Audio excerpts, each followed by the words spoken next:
All right, the final part of Young and Naive, episode 36 with the U.S. ambassador. And now I have some questions from the audience. And the first one is from a fellow journalist. And he asked, there's a new U.S. spy law called the Foreign Intelligence and Surveillance Amendment Act. And he asks if I am being monitored right now, because this law legalizes the spying on European citizens and journalists. We would like to know if you, can do anything about it. If you can tell Congress, we don't like that. I'm not sure where the question is coming from, honestly, but that's not what we do. So you could tell your friend that we're not. That's not our business. We don't do that. It was supposed to be a provocative question, but aiming at that the U.S. is actually allowed to do it. I mean, we're not saying they are doing it, but they're legally. We are exceedingly careful about adhering to any and all restrictions and rules of behavior in all countries in which we operate around the world. So I think you should tell your friend to relax. We play by the rules. Okay. Then there's a question from the Bundestag's member Dorothee Bär from Dorothee is a dear friend. CSU. Yeah. And she asks when you're gonna visit her constituency again. I don't know. I'd love to go back. She and I had a magical day last fall. And she's a magical day. Yeah, we had a great visit. The weather was great. It was really, she's a very good friend. And please tell Dorothee I'll try to get back there as soon as I can. Dorothee, I'm going to come back as soon as I can, I promise you. All right. Then there's a question from Vodito, and he says, are you afraid of North Korea?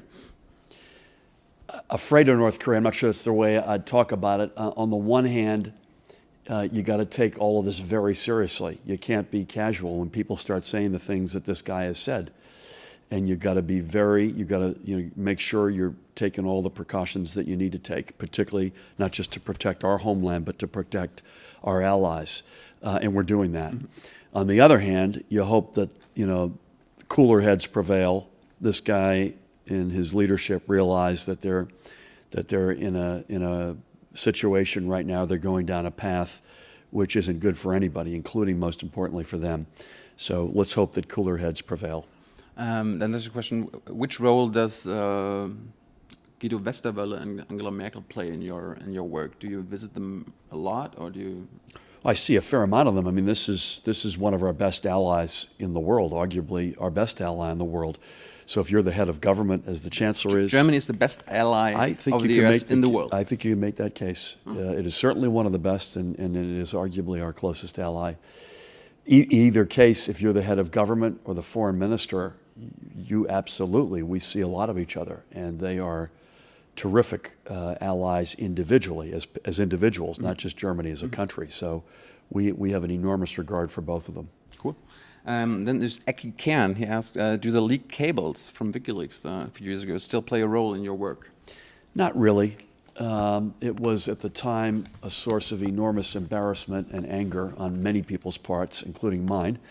Could you explain what happened back then? I mean, we have a young audience that don't even remember what WikiLeaks is. Yeah, so allegedly a gentleman who was on trial, and I'll leave that for a separate conversation, is accused at least. Bradley Manning. Is accused of taking files from the U.S. government, and then somehow those files got in the hands of folks who then published them. And it was really a incredibly irresponsible thing to do. Would you call it journalism?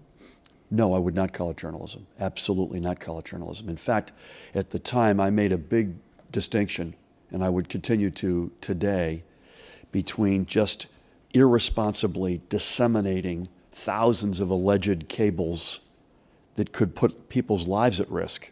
How? Well, you basically, let's say you're in a country, not Germany, by the way.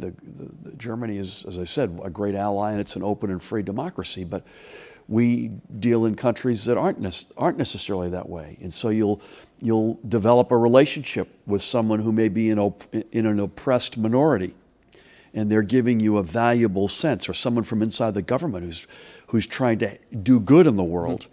And if that person's compromised, that could impact their lives. So I think that's irresponsible. Journalism, I never argued with what Der Spiegel or the New York Times or the Guardian or others did with that. They were responsible. It wasn't pleasant for me. It wasn't fun. It was embarrassing. But they did. Were you ambassador at the time? Yeah, yes. Okay. Yeah. But I have no problem with that journalism that was conducted. That's journalism. They were responsible. But the piece before it from Assange and irresponsibly disseminating is not journalism. So WikiLeaks is not a journalism institution? Just putting everything out, it is not. I don't know WikiLeaks beyond the experience I had with them, but the experience that I had and witnessed up close is not journalism. Okay. Julia asks, why is there still a green card lottery? She makes mention of the high U.S. unemployment rate. Why is there still a green card lottery? Why is there still a green card lottery? I don't know if I have a good answer for Julia for that, because that's not an area where I'm an expert. But we try. In fact, we're having a big debate right now, and a very good debate, and I think it's going to lead to some real big reform in our whole immigration laws in the United States. I heard about that. And there's some real progress being made from both parties, and everyone should feel good about that. I'm not sure what it will ultimately look like or whether it will impact the green card lottery or not, but it's a big step. If we get there, it's a big step in the right direction. Do you have any influence on that, like as an ambassador?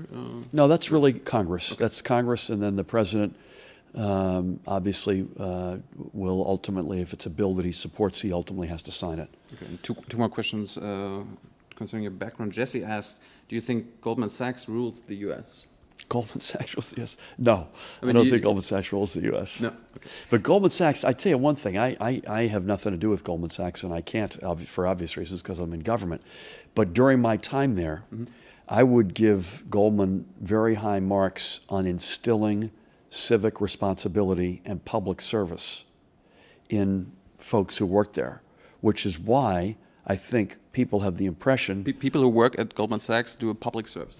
Many of them have gone on to public service. I'm one of many examples over decades of folks. Mario Draghi is a prominent one here. Former partner, absolutely. And there are many other examples. And I think sometimes people get the impression that the question implies that Goldman is I think it's a much more positive reality. This is a firm, and there are many firms like that in America, but Goldman is the one I know best, which instills civic responsibility and the notion of public service in the people who work there. And another question concerning Goldman Sachs. Roland asked, Matt Taibbi called Goldman Sachs a great vampire squid. Should Goldman Sachs return to its old mantra of long-term greed from the 70s and 80s?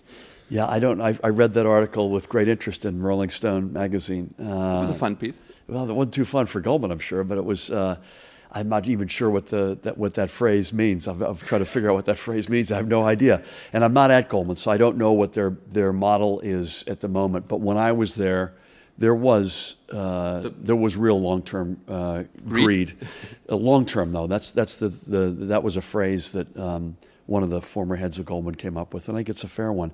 Would rather do right by we at the time. Goldman would rather, when I was there, do right by a client in the long run, as opposed to getting something that was right in front of us at the expense of that long run relationship. That's the Goldman that I knew when I worked there. I'm not there now. I know a lot of the guys, obviously, who are still there, but that mantra was there when I worked there. What would you call the mantra of the financial industry as a whole? I mean, there's already seems to be another bubble coming up. I'm not as worried about that, but I think there's no question in the last crisis, the financial industry made some mistakes. There's no question, and it was not. Were people made responsible for it? I mean, I think there's not a single banker. I don't know about that, but I think what I'd look to maybe more explicitly is, have we regulated ourselves after the crisis in a way that we probably should have had ourselves regulated before the crisis? And the answer is yes. When you do regulation, such as the regulations that we passed a couple of years ago, you always want to do two things. You want to make sure that what you just went through, you never go through again. Exactly. But you also want to make sure that you are properly anticipating what the next crisis will be. in that you're regulating also prospectively. Time will tell whether or not that's been done, but certainly we were not properly regulated. I think you could probably say that about the global financial industry, but certainly in the U.S., and I think we're in a much better place today. And you put people in jail who were responsible for it. Yeah, well, I didn't do anything, but Nobody went to jail. I mean, there were people, millions of people lost their homes or their savings, but nobody was made responsible, neither here in Germany nor in America. Do you think that's fair? Well, you can't. You'd have to look at every case. I'm not a prosecutor. Okay. A lot of people in our system in the United States, if you pick up the paper every day, you'll see a lot of people getting taken into account for insider trading, as an example, and that's something that we got to continue to be vigilant on. But I look to regulation as the key. Did we learn our lessons? Could we, with this regulation, could we have prevented the last crisis? And hopefully, can we prevent the next one as well? All right, thank you. That was episode 36 with Philip Murphy. And how do you like this? I like this a lot. Let's do this again sometime. All right, thanks.